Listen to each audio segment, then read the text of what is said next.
So this is the 0550 hours GMT edition of the Khoodeelaar television channel being broadcast under the banner of the Baby Angel Geronimo editions. Khoodeelaar television channel part A at 0550 GMT, which is 0650 GMT on Thursday. Sorry, 0550 GMT corresponding to 0650 UK Standard Time or the British Standard Time on Thursday, 30th of March 2023. This will have the usual attempts at updating, but the theme will be based on the latest disclosures about the corrupt regime fronted by the crook Peter Soulsby in Leicester, in England, where there have been various attempts by a number of councillors on Leicester City Council to scrap the corrupt executive mayor system. So we shall take a detailed look at the corrupt mayor system, focusing on Leicester. And by implication, we shall be evaluating the corruption, the level of corruption in Tower Hamlets, where the corrupt mayor post is still retained, and in Newham, where the corrupt mayor system is retained, and in Croydon, where the corrupt mayor system has been foisted by aggravating several hundred times, if you like, the already corrupt regime that had prevailed, had persisted, festered in the control so-called Croydon Borough Council in south west London. Now, according to the disclosures that we shall check in a minute now, the disclosures in Leicester,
according to the BBC a week ago, the Leicester City Councillor, who used to be a Labour Party councillor on Leicester City Council, Rita Patel, has quit the Labour Party and announced her bid to be Leicester's next elected city mayor in order to scrap the role. Now, first of all, a warning note, a note of warning about that kind of statement, because in the promotions that the really right-wing and racist and corrupt Fleet Street media gave to Rukhsana Fiaz, let's say between 2017 And up to the March 2018, their party in Newham had agreed to put her as the candidate for the mayor at the expense of Newham instead of Robin Wales. She was quoted as saying that she wanted the mayor system to be scrapped. Now, Roxana Fias never told the truth.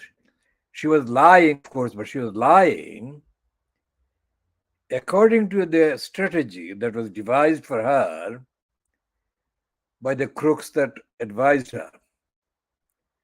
Because the crooks and Roxana Fias thought, technically correctly, that if they said that they would scrap the mayor system, then she was more likely to get a sympathetic element of the vote as a candidate for the mayor post than if she was going to continue to keep the post. And the reason is and was because after 16 years in that post, Robin the Crooked Wales had so discredited the New Council mayor post that people would prefer to have somebody else, even if the flimsy promise came with that particular individual. So that is what Roxana Fias did. And then once she got settled in, she did her worst to sabotage a realistic attempt to actually scrap the mayor post. And there is a bogus election or bogus referendum staged between 2018 and 2022, whereby Roxana Fias obtained, quite dishonestly obtained, an alleged expression by the voters of Newham to keep the corrupt and corrupting post of elected mayor. So when Rita Patel, former Labour councillor for the Rushmead ward in Leicester, is saying that she wants to scrap this post, and because the city needed a fresh start, this should be treated with high amount of skepticism. Until this particular period when she has been featured in the news, local news in Leicester Mercury and the BBC, nobody outside of Leicester really heard of Rita Patel because she didn't make any real democratic contribution. And she is not going to make any democratic contribution because what she actually is doing the kind of thing that Roxana Fias did. Roxana Fias never, ever stated any comprehensive determination to get rid of the corruption that festered in Newham Council and the corruption that is getting even worse with her being in the post for the second term since the 5th of May 2022. And this is coming from the so-called Local Democracy Reporting Service, which is a completely dishonest service itself. And the BBC website is carrying that one just to give a kind of amount of credence to this so-called Local Democracy Reporting Service, saying Ms. Patel told the Local Democracy Reporting Service the city of Leicester needed a transparent and accountable council that was more open to debate. That is absolute rubbish because she has not made any mark. She really has not made any mark about how to turn Leicester Council into an accountable council that was more open to debate. She said, I resigned from the executive because I was unhappy and I wanted the freedom to be able to talk to people and start engaging them in discussion and debate. And I didn't feel I could do that on the executive. That is rubbish. She could do that, but she chose not to do that because she wanted that career up to the point that it suited her. Now it's coming to the election. She really needs to be free so that she can do the campaign.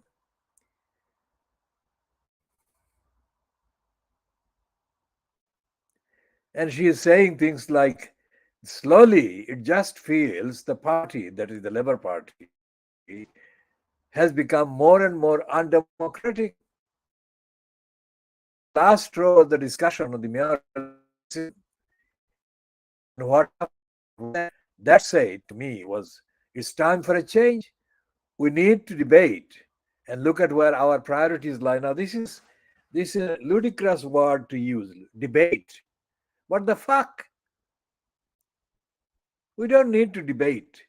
We need to get rid of the corruption and the corrupt cabals. Anyway, so that is the bit that we would say at this stage about Leicester, which means that we are not impressed that Rita Patel is going to make any difference really. She said, I would guess almost 100 meetings of the Labour group in the last 12 years and never once raised the proposal we should move away from the mayoral system. Instead, she said, on many occasions, she wants to do the job herself. The Labour Party said it took its responsibility it's not her, it's the Labour Party retaliating or responding to her, or Peter Soulsby. Now, Peter Soulsby is known to the Khoodeelaar campaign for a completely different reason.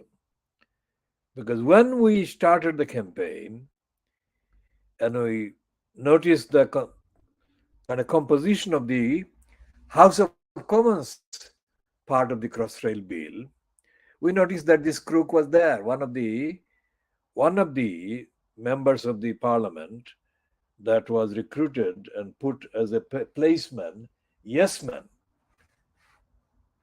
to give the go ahead to the Crossrail proposal, which had been introduced to the House of Commons by then Transport Secretary Alistair Darling. And there was no evidence that Peter Soulsby was going to listen to the arguments and listen to the actual evidence that the hype for Crossrail was wrong, the cost was wrong, and the claim that Crossrail would transform areas like the East End of London Tower Hamlets was wrong. Our focus was, of course, to defend the Brick Lane area and the East End community because it had been targeted for destruction by a hole that was plotted to be dug right in the middle of Brick Lane. And we have discussed this in various previous editions, so I'm not going to repeat the details except to say that Peter Soulsby was one of the members of the Crossrail Bill so-called select committee in the House of Commons, and he didn't contribute anything to the debate. And it's not just Soulsby. All the members of parliament from all the parties, whatever, were stooges. And Soulsby has a career as a corrupt self-server. Now, according to the private eye, this edition that I got hold of yesterday on the show, private eye edition number 1595, and it is officially for the fortnight 31st of March to 20th of April 2023. And their section called the Rotten Boroughs on page 17 of this edition, it carries a piece about Peter Soulsby, and it reads, chaos in Leicester, where 19 Labour councillors have been deselected from standing for the party at the May, that is May, this coming May elections. The purge has been imposed from the national level and appears to be aimed at heading off a rebellion against the continuation of the 12-year rule of elected Mayor Peter Soulsby. There is a growing feeling in the city that too much power is concentrated in the hands of one man. Before becoming mayor in 2011, Peter, now 74, was MP for Leicester South from 2005 onwards until 2011. Previously, Peter Soulsby had served as leader of the Leicester City Council most of the 1980s and 1990s. Earlier this month, 4 were suspended, demanding the council drop the electoral mayor system. One of the 4, Councillor Rose Wilmot, told Leicestershire Live that for the 28 years he had been a councillor, each council meeting had been preceded by the Labour group coming together and with all the Labour members abiding by that collective decision. That didn't happen for this meeting, he said, which is unprecedented. We just got told in an email how to vote, which is totally undemocratic.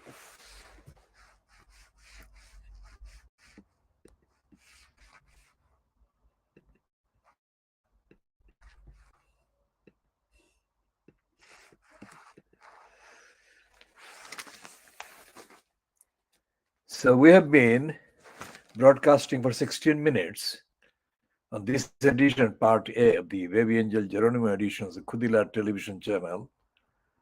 And we shall be discussing extensively the mayoral system in England. We're talking about Councillor Ross Wilmot.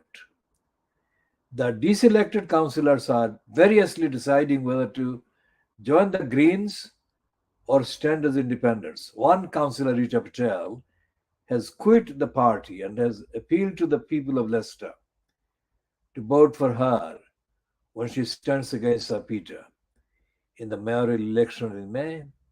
Her campaign is solely based on scrapping the role altogether. Now, the point about the Rotten Boroughs page carried in Private Eye is that it is the weakest possible kind of roundup, fortnightly roundup of what is going on in the Rotten councils across the United Kingdom, especially based on England. And it's really very ignorant, and it doesn't really have much connection with the really rigorous campaigns that are going on in some of the places. Most of the areas are not witnessing any real rigorous campaign for democracy at the local council. But where there are rigorous campaigns, Private Eye gets it wrong because it is kind of susceptible to understating the urgency of the demands that are being made against the existing corrupt council status quo. And secondly, it is not edited by this guy who is really under kind of knowledgeable about local democracy or democracy in the country. So what we have to do is to take everything that appears in Private Eye as a kind of signal, as an indication of something going wrong with one council or another, and then do our own research and check on the updates, which is what we have just done about retail in Leicester. Now, Private Eye messed up the page of how Croydon was reduced to having an elected mayor, and it still hasn't published anything about Croydon and how it got lumbered with the mayor system. That just is the measure of Private Eye's weakness. Very weak indeed. politically, the rest of the private eye has been politically getting weaker and weaker the longer Ian Pissoff stays in that post as editor. And Frantic Swine, de facto editor of the Private Line political section, was never a rigorous investigator. So, therefore, in the United Kingdom, we have not got a mainstream media platform that is actually reporting truthfully, let alone rigorously, the goings on at local levels or even in the parliamentary level. The private lie carries the various sections that have been published in the paper, in the fortnightly magazine, ever since it got published, first time launched in the 1960s. But that's it. They are continuing, but they're continuing in a lame, timid way. So contrast the situation in contrast with the proposal by Rishi Sunak and Jeremy Hunt to raise the retirement age in the United Kingdom. Raising the retirement age means that they are going to deny people the benefit of the retirement. That's what it is. It's looting one of the most vulnerable group of people in terms of low income, etc., of the rights to the benefits that they correctly have earned and are entitled to. The only reason why the announcement was carried in the papers, especially the Times, I think, on Wednesday, that they have delayed the introduction of the raising of the pension age is because of what has happened or what has been happening in France. Macron has been completely blasted by the protesters against the raising of the pension age in France. So much so that even King Brian's proposed kind of celebratory meeting visit to France has been cancelled, has had to be cancelled by Macron because Macron could not guarantee the safety of King Brian. That shows the measure of the strength of the protest against the French president, against the French government doing the executive rather than a legislative way to raise the pension age. We shall end this part now and come back in a few minutes.